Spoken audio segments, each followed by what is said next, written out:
government by surprise. It took everyone by surprise. Let's get more now from Daniel Levy, who is in London but is the president of the US Middle East Project and was a former Israeli negotiator. Just listening there to Amit and the way that these musical festival goers were surprised, and some of them clearly in those videos kidnapped. What is it now, do you think, that the Israelis have to do to get Amit's friends back? Well, of course, heartbreaking to hear Amit. Of course, the Israeli deterrence was caught by surprise. The Israeli military was caught by surprise. The Israeli intelligence, considered to be one of the most highly vaunted and respected in the world, caught by surprise. This, of course, has to be about making sure that all of those civilians who've been taken can return safely.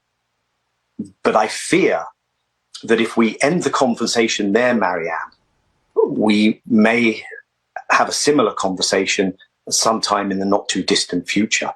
Because what we haven't talked about is, why is there a popular resistance movement, a militant movement in Gaza amongst the Palestinians resorting to these kinds of tactics? And the sad truth is that, yes, war is terrible. War's terrible anywhere. But the solution is not going to be a military one. The solution is going to have to be a political one, which takes care not only of Amit's friend, but also addresses the fact that Israelis have woken up to a horrific reality today. Palestinians live without all the basic freedoms, the basic things that you and me take for granted.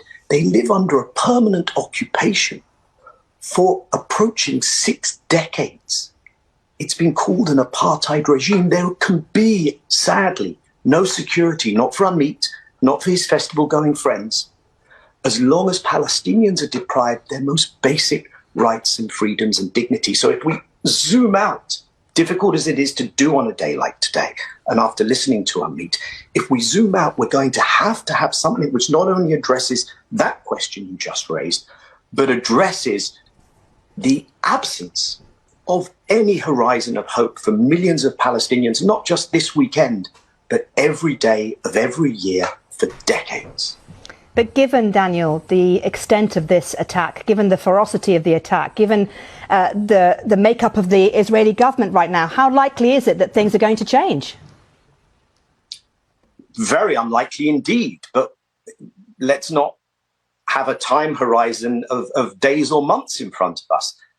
The appeal to the international community has to be an appeal that includes sending a signal to Palestinians that they have another way. You know, you have a Palestinian movement which 30 years ago, last month it was 30 years ago, recognized Israel, signed an agreement with Israel, made a deal to pursue negotiations.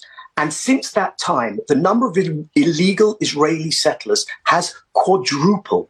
Since that time, all those things that you just said, all the indignities that Israelis saw yesterday are visited on Palestinians every day. Now, the reason, I think, that you can have an Israeli government of such extremity is that Israelis have been given the message, and this plays into how this happened. How come this huge failure?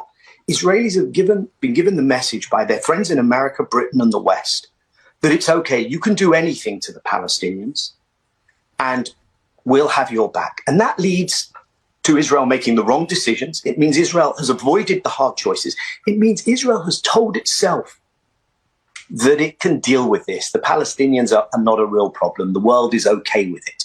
And that leads to the kind of hubris, the kind of ignoring of the reality, which I think has led to a deep decomposition within the system. And today and yesterday, Israelis are waking up to a psychological confusion and shock, the likes of which is unprecedented. And as people take a deep breath, come to terms with this, I'm afraid we're going to see horrific scenes coming from Gaza when it comes to what Israel is going to do there. But at some stage, if we actually want hope and we don't want to have these conversations in the future, that is going to have to include wall-to-wall change in the policy that's taken towards the Palestinians, because unless Palestinians have security, Israelis won't have security, and war is appalling for everyone caught in it.